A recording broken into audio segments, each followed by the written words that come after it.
নমস্কার বন্ধুরা, গল্প পাঠে আমি তাপস। আমি আজ আপনাদেরকে পড়ে শোনাব আশাপূর্ণা দেবীর লেখা ছিন্নমস্তা। গল্পের ভাষা একটু সহজ করেছি, শুধুমাত্র শ্রোতা বন্ধুদের বোঝবার সুবিধার্থে। আজকের এই গল্পটা শুনলে বুঝতে পারবেন, শাশুড়ি বৌমার সম্পর্ক যদি ভালো না হয় তাহলে সেই সংসারের কি দুর্দশা হতে পারে। তাহলে চলুন আজকের এই গল্পটা শুরু করা যাক।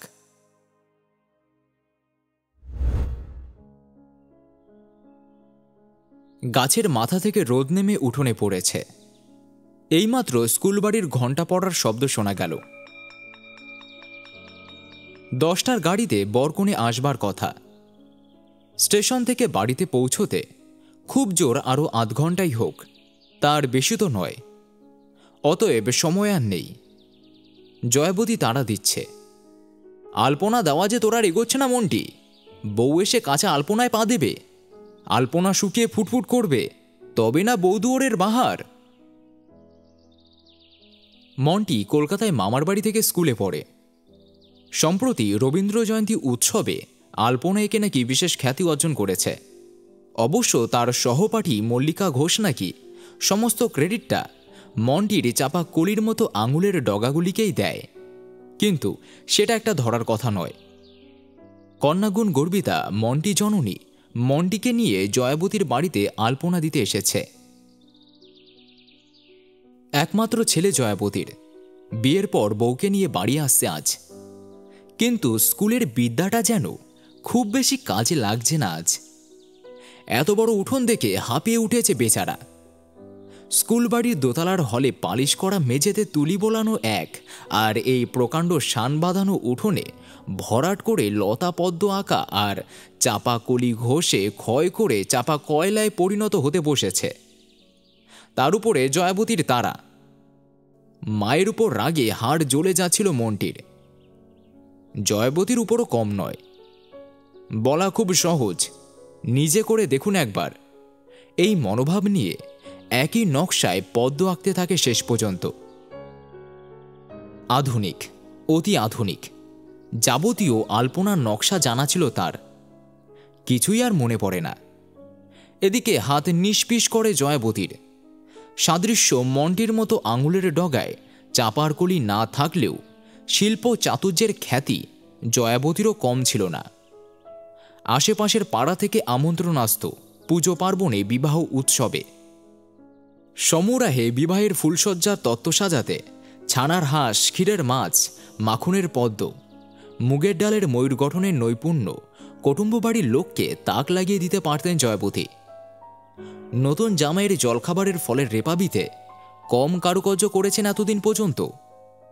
তাছাড়া আলপনা, পিড়ির আলপনা তো বটেই, মেজের আলপনাও সত্যি প্রশংসা করার মতো কাজ ছিল।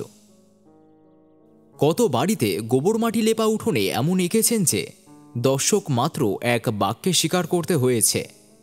জয়াবতীর নিপুণকর স্পর্শে নির্জন উঠোন যেন হেসে উঠেছে।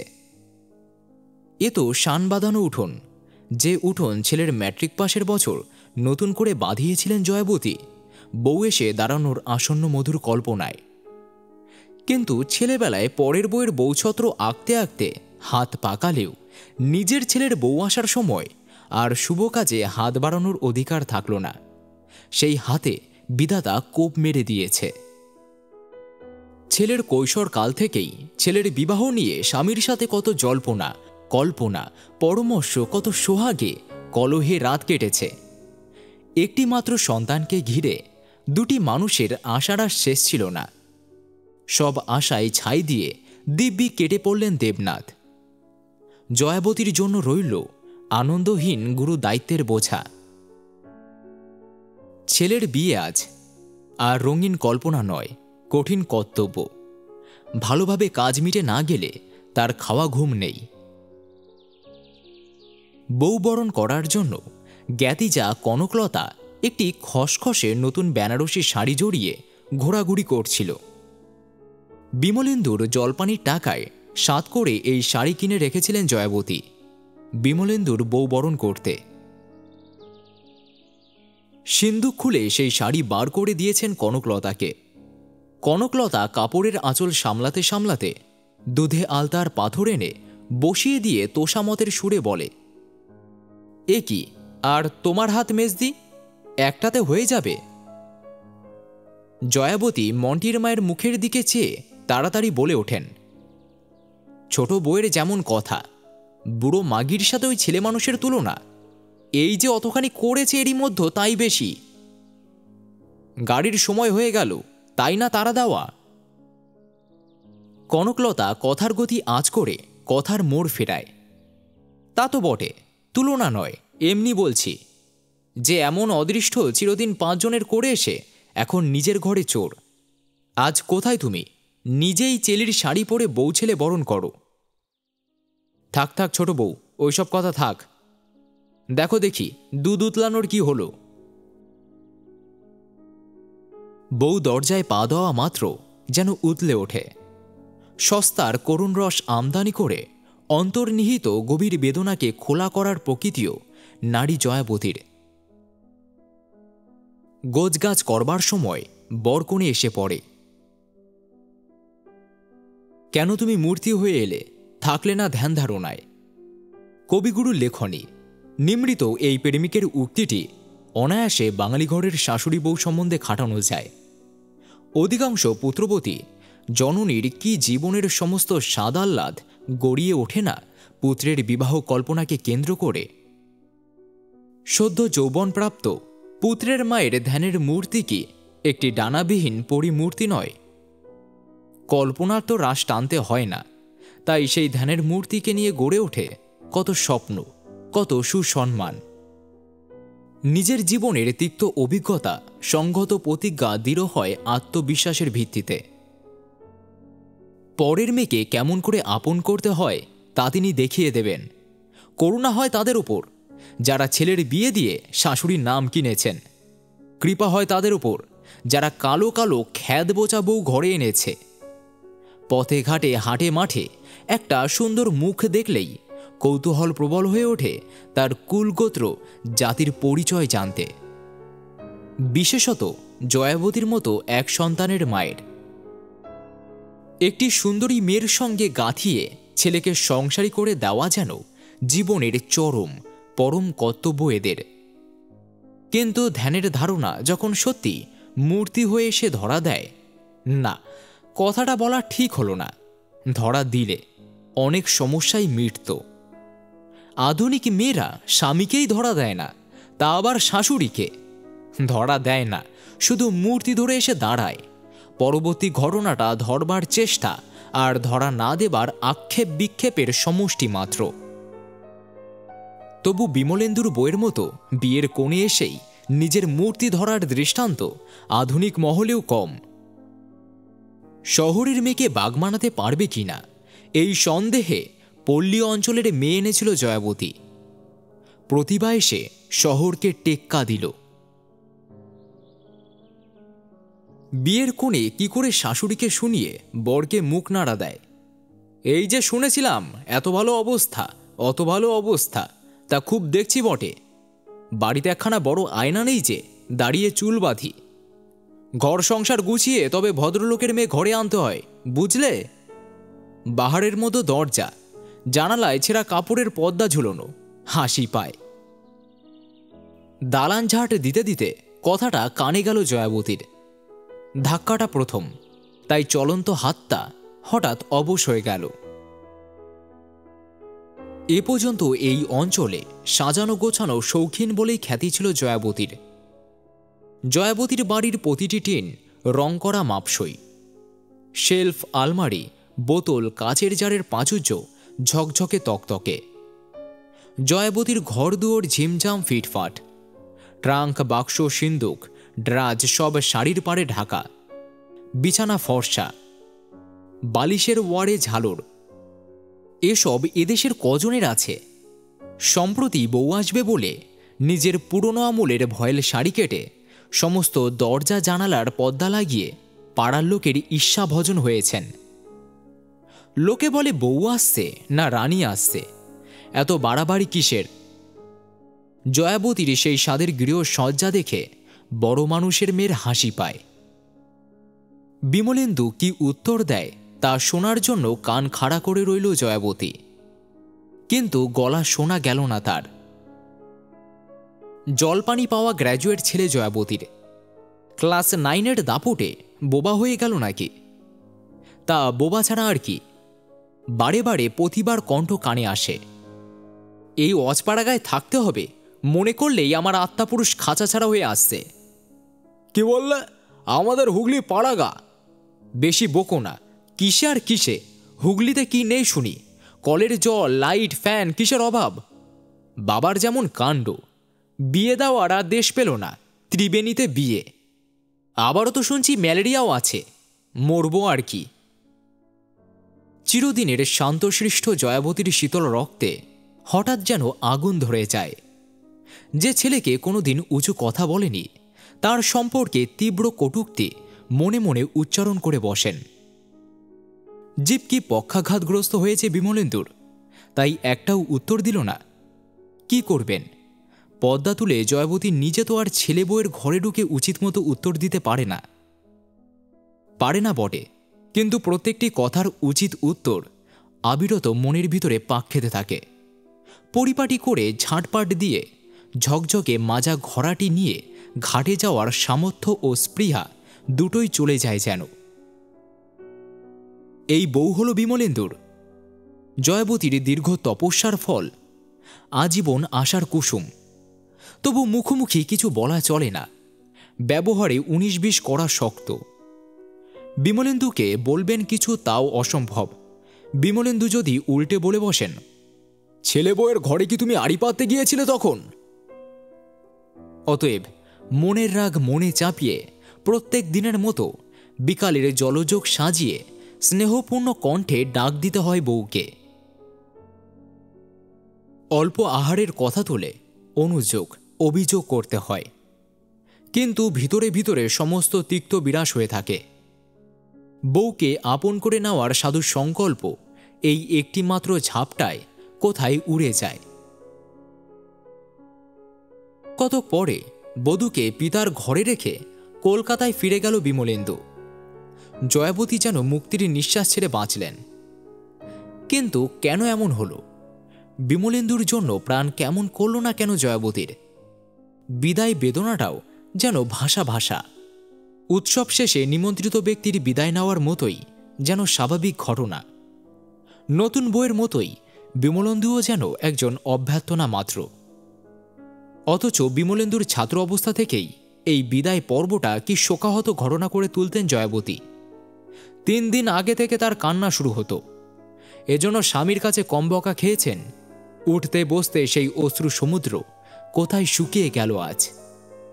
32 নারীর যে বন্ধন ছিঁড়ে গিয়েও মাতা পুত্রকে যে অদৃশ্য জোরে বেঁধে রেখেছিলেন এতদিন, তেমন কোনো অদৃশ্য আঘাতে কি নির্মূল হয়ে গেল সেই বন্ধন। কদিনের অগোছালো সংসারটাকে গুছিয়ে নেওয়াটা কি এত বড় দরকারি হলো জয়াবতীর, যে ছেলে বউ বাড়ির চৌকাঠ পেরোতে না পেরোতে আগাগোড়া গোছাতে শুরু করলেন? মুক্তি জিনিসটা কাম্য হতে পারে, কিন্তু বেশ সহজে পাচ্ছে কি? পরিপাক করে নিশ্চিন্তে থাকা যায়। মাস 2 পরে নিজে থেকেই বউ আনার কথা বলতে হলো।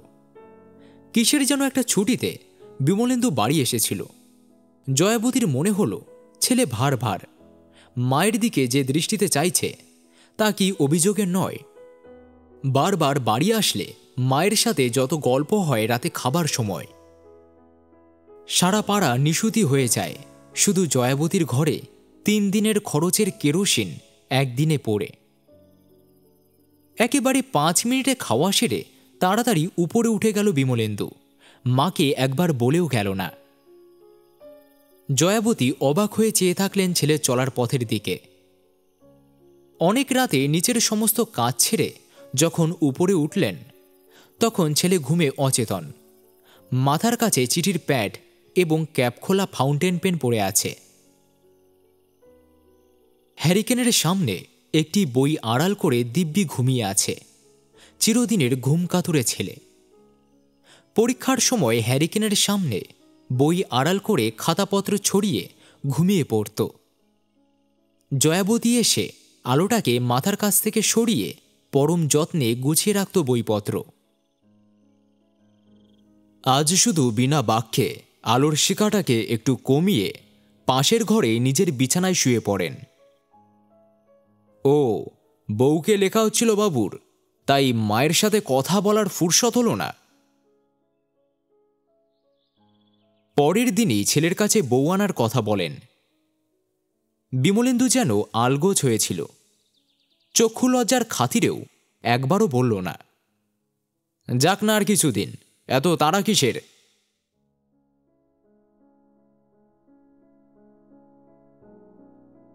বিয়ের কোণে এবার ঘর করতে এলো। ঘর করতেই যে এসেছে সে দাবির ভাব প্রতিবার ব্যবহারে ফুটে ওঠে। এই বউ নিয়ে কতদিন আর সদ্ব্যবহার রাখতে পারে লোকে? নতুন বউ একটু কণ্ঠিত, একটু নম্র, একটু সলজ্জা হবে না? কেন, আর কারো বাড়িতে বউ কেন দেখেনি প্রতিভা? প্রতিভার কথা চ্যাটাং চ্যাটাং, হাঁটা চলা দুমদাম, কাজকর্ম বেপরোয়া। এই তো বউ আনার 5 দিনও যায়নি, শনিবার বাড়ি এসেছে ছেলে। বিমলেন্দুকে জলখাবার দেবে বলে তাড়াতাড়ি কাপড় কেচে আসছে জয়াবতী। রান্নাঘরে ঢুকে অবাক। প্রতিভা চায়ের জল চাপিয়ে দিয়ে নিমকির ময়দা মাখতে বসেছে। মিনিট খানেক দাঁড়িয়ে থেকে কঠিন স্বরে জয়াবতী প্রশ্ন করে, আকাচা কাপড়ে সৃষ্টির ভাড়া চলে বউ? প্রতিভা খুন্তির কোণ দিয়ে নিমকির গায়ে ঠোকর মারতে মারতে তীক্ষ্ণ স্বরে বলে, আকাচা কাপড় মানে? আপনার সামনেই তো কাপড় কেচে এলাম, দেখতে পেলেন না? দেখব না কেন, কানা তো নই। পরলে তো সেই তোমাদের ঘরের আলনার জামা কাপড়, আর সেই অবধি তো বিছানায় বসেছিলে। আপনার সংসারে বুঝি কাঁচা কাপড় পরলে এক পায়ে খাড়া হয়ে দাঁড়িয়ে থাকতে হয়? জানতাম না। বলে চাটু বেলুন ছেড়ে উঠে দাঁড়ায় প্রতিভা। ফর্সা রং লাল হয়ে ওঠে। চায়ের জল উতলে উনুনের গায়ে পড়তে থাকে। জয়াবতী বোবার মতো দাঁড়িয়ে থাকে। করবেন বা কি? বউকে খোসামত করে ডেকে আনবে, না নিজেই পড়ে থাকা কাজ শেষ করবে? দুটোই যে সমান অসম্ভব। হঠাৎ একসময় চোখ পড়ল, খাবার চা না খেয়েই বেরিয়ে গেল বিমলেন্দু। বোধ করি জীবনে এই প্রথম। বউ যে সাত করে লাগিয়েছে তাতে আর সন্দেহ কি? দিন যায়, ধীরে ধীরে দূরে সরে যেতে থাকে ছেলে। আধিপত্য বিস্তার করতে থাকে বউ। নিরুপায় আক্রোশে শুধু চেয়ে চেয়ে দেখে জয়াবতী। প্রত্যেক শনিবার বাড়ি আসে বটে বিমলেন্দু।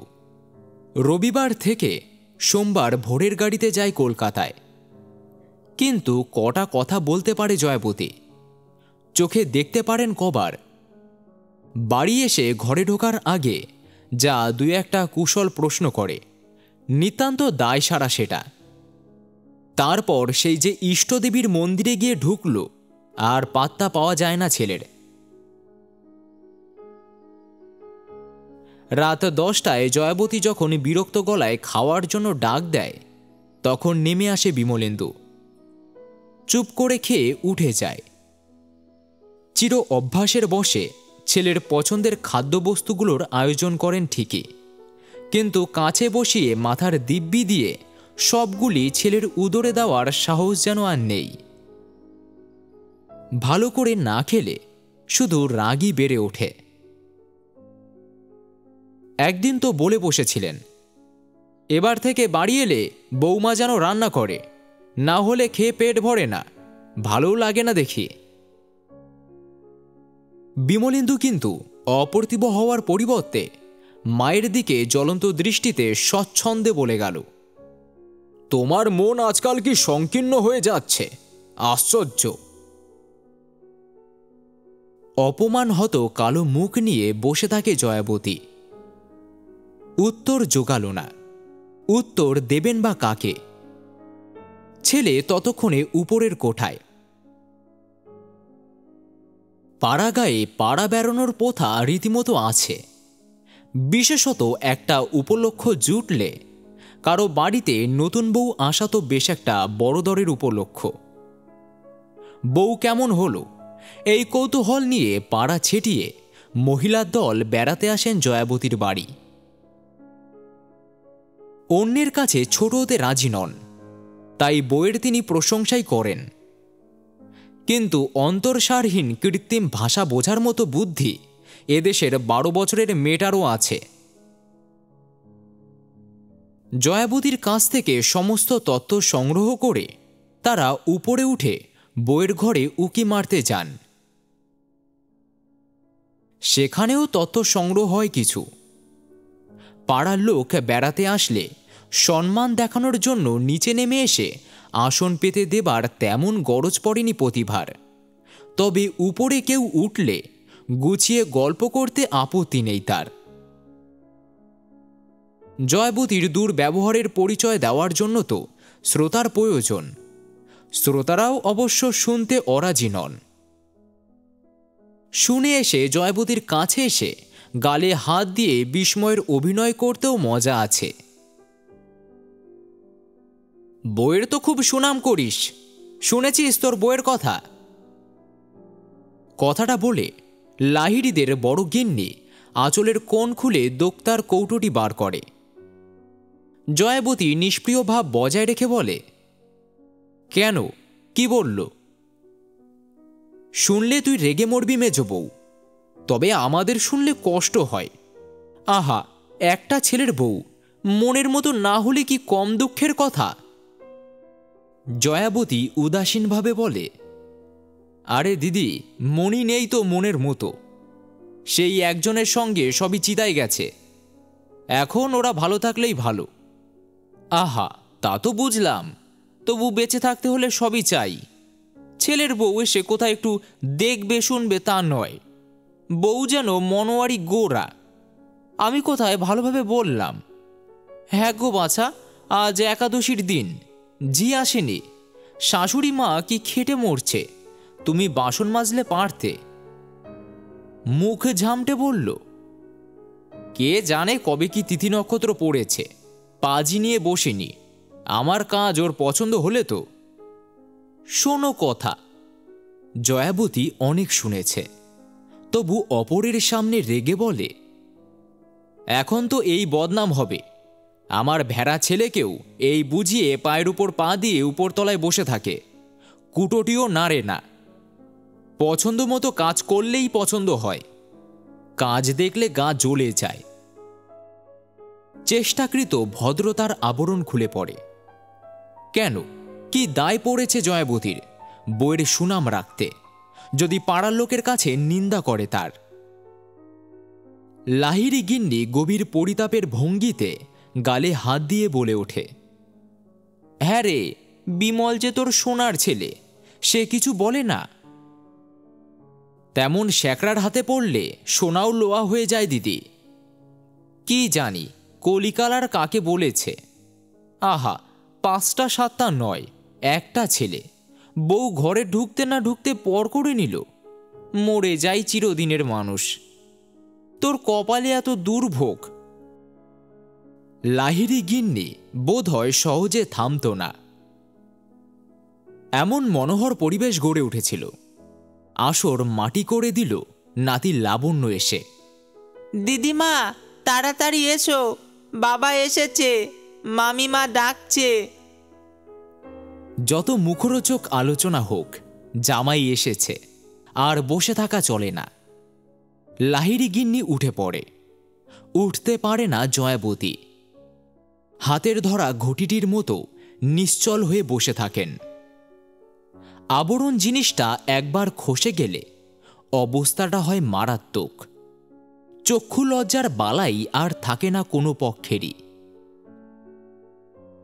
জয়াবতী প্রায় প্রত্যাহে কেঁদে কেটে পাড়ার কারো না কারো বাড়িতে বেড়াতে যান, আর মনের ভাব কম করে আসে। প্রতিভা বাড়িতে এই সমব্যথী জোগাড় করে সারাদিন শাশুড়ির আলোচনা করে।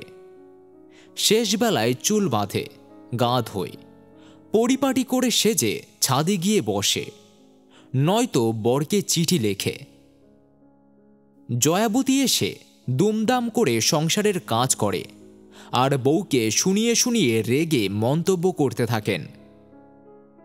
বউ কখনো ঠোঁট উল্টায়, কখনো পাল্টা কটু মন্তব্য করেন। তবু সব সহ্য হয়। সহ্য হয় না বিমলেন্দুর পরিবর্তন। আজকাল আর মায়ে ছেলেতে কথাবার্তা নেই বললেই চলে। গুম হয়ে থাকে বিমলেন্দু। অথচ বউয়ের সাথে গল্প ফুরোতেই চায় না, সেটা চোখে পড়ে সব সময়। মা বলে তো সমীহও করে না কেউ। তাছাড়া আরও একটা বদ অভ্যাস সৃষ্টি হয়েছে জয়াবতীর। ছেলে বউয়ের ঘরের জানালার ধারে কাছে কোনো একটা কাজের ছুতোয় দাঁড়িয়ে পড়া। কেন জয়াবতীর এত অধঃপতন? সুখ তো তাতে নেই, বরং দুঃখই বাড়ে। ঘরের জানালায় কান না পাতলে এ কথা শুনতে পারত জয়াবতী? আসল কথা হিংসে। বিধবারা ভারী হিংসুটে হয়, বরাবর আমি জানি। নিজেদের স্বাদ আহ্লাদ শেষ হয়ে গেছে কি না, পরের সুখ দেখলে হিংসেই প্রাণ ফাটে। এই যে তুমি আমার কাছে একটু বসো, কি দুদণ্ড গল্প করো, সহ্য হয় না, বুক ফেটে যায়। হয়তো বিমলেন্দু ক্ষীণ একটু প্রতিবাদ করে, কিন্তু সে এতই ক্ষীণ যে জয়াবতীর কানে আসে না। বইয়ের উপরের উত্তরটাই কানে আসে। আহা, তুমি আর বুঝবে কি? তোমার সামনে তো ভিজে বেড়াল। বলি, পাড়ায় পাড়ায় নিন্দে ছড়ায় কি বাতাসে উড়ে গিয়ে? বাড়ির লোক না বললে? এত বলে বলে মরে যাচ্ছি, কলকাতায় নিয়ে চলো আমাকে। আমিও তো খুঁজে মরে যাচ্ছি প্রতিভা রানী, বাড়ি পাচ্ছি কই? কে বলল কথাটা? বিমল। জয়াবতী বেঁচে আছেন তো, সজ্ঞানে, সুস্থ মস্তিষ্কে? আর বেঁচে থাকার প্রয়োজন আছে, তবু ভাত বেড়ে খেতে ডাকতে হয়। এই দুর্গতি জয়াবতীর। বাড়িতে আর তৃতীয় কোনো ব্যক্তি নেই যে ডেকে দেবে। অবশ্য ডাকেন বলেছে, সে ডাক স্নেহপূর্ণ তেমন কিন্তু নয়। স্বভাবের বাইরের সুরে কথা বলতে দেখা যায় জয়াবতীকে। কি গো বড় মানুষের মেয়ে, ভাত খাওয়ার ফুরসত হবে নাকি ভাতের হাঁড়ি নিয়ে বসে থাকবো বেলা 12টা অবধি? এই সম্মানে যাকে ভাতের থালার গোড়ায় এসে বসতে হয়, তার বা মেজাজ ভালো থাকবে কোন হিসাবে? প্রতিভাও সশব্দে আসে, ভাত তরকারি ফেলে ছড়িয়ে যথেচ্ছভাবে খায়। জিনিসের ত্রুটি ধরে, বিদ্রূপের হাসি হাসে। তার বাপের বাড়িতে 3 রকমের মাছ না হলে পাতের কাছে আসে না কেউ। ভাতের থেকে তরকারির পরিমাণ বেশি না হলে যে খাওয়া যায়, বিয়ের আগে নাকি জানাই ছিল না প্রতিভার, ইত্যাদি। এমন একটি মন্তব্যের পরের দিন জয়াবতী প্রতিভাকে ভাত বেড়ে দিয়ে থালার পাশে একটা সজনে ডাঁটা চচ্চড়ি এনে বসিয়ে দেন। এটা কি হলো?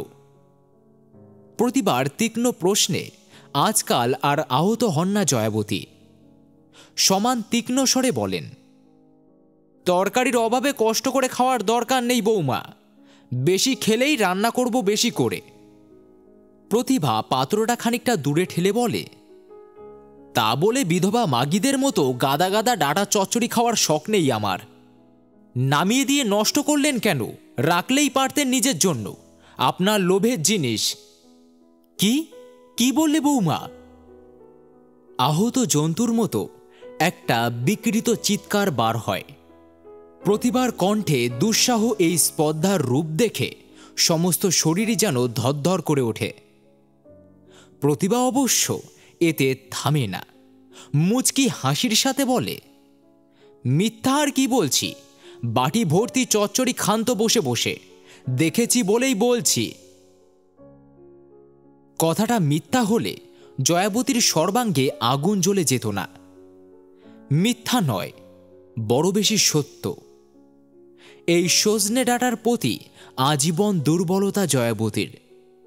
বাড়ির উঠোনে কাজ, ফল ধরে অজস্র, আর প্রত্যেক দিন রান্না চাই জয়াবতীর। এই নিয়ে দেবনাথ কত হাসতেন। হাসত বটে, তবে কোনোদিন কম আছে দেখলে নিজে গাছ থেকে পেরে দিতেন।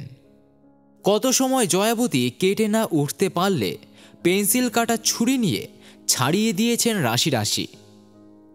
জয়াবতী অনুযোগ করলে বলতো তা হোক, হাসুক পাড়ার লোকে।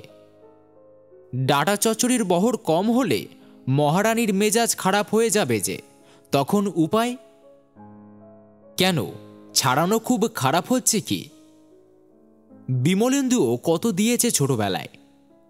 জয়াবতীর সজনে খাবার প্রতি পাড়ার লোকের অজানা নয়। নিজের বাড়ির গাছে থাকা সত্ত্বেও যে যার গাছের ডাঁটা উপহার দিয়ে যায় প্রত্যেক বছর। ডাঁটার প্রতি সেই দুর্বলতাকে লোভ বলেনি কেউ কোনোদিন। হেনস্তার চোখে দেখেনি ব্যাপারটা, আদরের ছিল। আজ বিমলের বউ এসে সেই বস্তুটার খোঁটা দিল এমন নির্লজ্জের ভাষায়। অনেক মুখ খারাপ হয়েছে জয়াবতীর আজকাল, তবু আজকের এই আঘাতটা যেন বোবা করে দিল তাকে। কিভাবে সেখান থেকে সরে গেলেন, কিভাবে ঠাকুর ঘরে খিল বন্ধ করে শুয়ে পড়লেন, সে আর মনে নেই। হঠাৎ কোনো আক্রমণের মুখোমুখি হয়ে গেলে মানুষ যেমন দিক বিদিক ছুটতে থাকে আত্মরক্ষার জন্য, ঠিকই আত্মরক্ষার ভার ছিল জয়াবতীর পলায়নে। কিন্তু অমন আছড়ে পড়ে নালিশ জানালেন কার কাছে? ঘোর সংসারী জয়াবতী এমন আকুল হয়ে কবে ডেকেছেন ঠাকুরকে? আজই কি এত প্রয়োজন হয়ে গেল দ্বারপ্রহারী মধুসূদনকে, তাই অনাব্রত মাথা কুটতে থাকে তার উদ্দেশ্যে? কিন্তু মধুসূদনের এমন প্রখর শক্তির প্রমাণ বা কবে কি পেয়েছে? বধির বলেই চিরদিন দুর্নাম তার। আজ জয়াবতীর আবেদনটা এত তাড়াতাড়ি কানে ঢুকে গেল। আশ্চর্য, প্রতিবার মতো একটা তুচ্ছ প্রাণীর অহংকার চূর্ণ করার জন্য একে কার গদাটার প্রয়োজন হলো বীরপুরুষের? বিরাট সেই গদাটা যে প্রতিবার অহংকারের সঙ্গে সঙ্গে আবেদনকারীর পাঁজর কখানা চূর্ণ করে বসবে, সে বোধ রইল না। এমনই বেহুশ। নাকি জয়াবতীর কাণ্ডজ্ঞানহীন আবেদন নিতান্ত বিরক্ত চিত্তে বেপরোয়া ছুড়ে মেরেছিল মারাত্মক অস্ত্রটাকে। আচমকা সেই ধাক্কা লাগলো গিয়ে বিমলেন্দুর গায়ে। তা নয়তো যে বিমলেন্দু প্রতিদিন 2 বেলা ট্রামের ফুটপাথ হতে লাফিয়ে রাস্তায় পড়ে, সেই দিনই যে রাস্তার বদলে রাস্তার চলন্ত বাসের তলায় পড়ল কেন? সেই দিনের মাথা কোটার মাত্রাটা কি সেই দিন বেশি হয়ে গিয়েছিল জয়াবতীর? তাই নিজেও তিনি বিমলেন্দুর নিস্পন্দ মূর্তিটার মতো নিস্পন্দ হয়ে দাঁড়িয়ে থাকলো হাসপাতালের ঘরটার সামনে। বিমলেন্দুর মৃত্যুর মতো ভয়ানক কাণ্ডের জন্য মাথা কোটার শক্তি আর খুঁজে পেল না। পাড়ার লোকে বলল, এ ধাক্কা সামলাতে পারবে না মাগি, পাগল হয়ে যাবে। কিন্তু কার্যক্ষেত্রে দেখা গেল পাগল হওয়া অত সহজ নয়। 2 চোখের কোণে কালির রেখা আর গালের হাড় দুটো একটু উঁচু দেখানো ছাড়া বিশেষ আর কোনো পরিবর্তন ধরা পড়ে না। আবার একদা দেখা গেল শীত পড়তে না পড়তে চির অভ্যাসের বশে রোদে পিঠ দিয়ে বড়ি দিচ্ছে জয়াবতী। আলাদা আলাদা পাত্রে তিল, পোস্ত আর ছাঁচি কুমড়োর বড়ি। নৈপুণ্যের ঘাটতি কিছু নেই। দেখা গেল শীতের শেষের দিকে নাড়াচাড়া করছে কোটা আমশি, কুলের আচার। দেখা গেল কুয়োর জলে ডাল আধসিদ্ধ থাকবে তার ভয়ে মাজা চকচকে পিতলের ঘড়া নিয়ে ঘাটে জল আনতে। এই তো উঠোনের মাচা থেকে লকলকে কুমড়োর ডাঁটার ডগা কেটে চুপড়ি বোঝাই করতে দেখলাম আজ। অতএব অনায়াসে কল্পনা করা যায় ভাঙা পাথরে করে সর্ষে বাটা, লঙ্কা বাটা আর পোস্ত বাটা সাজিয়ে দিব্যি রান্না করছে জয়াবতী। তা পৃথিবীর নিয়মিত এই। পাঁজর ভেঙে গেলেও অনুষ্ঠানের ত্রুটি হয় না মানুষের। এখন অবশ্য প্রতিভাকে ভাত বেড়ে খাবারের তাগিদ দিতে ডাকতে হয় জয়াবতীকে। তৃতীয় প্রাণী আর কই? তৃতীয় প্রাণীর আবির্ভাবের সমস্ত সম্ভাবনা ঘুচিয়ে দিয়ে চলে গেছে বিমলেন্দু। চকচকে কালো পাথরের বড় থালায় পরিপাটি করে সাদা ধবধবে আতপ চালের অন্ন বার করে ডাকেন জয়াবতী।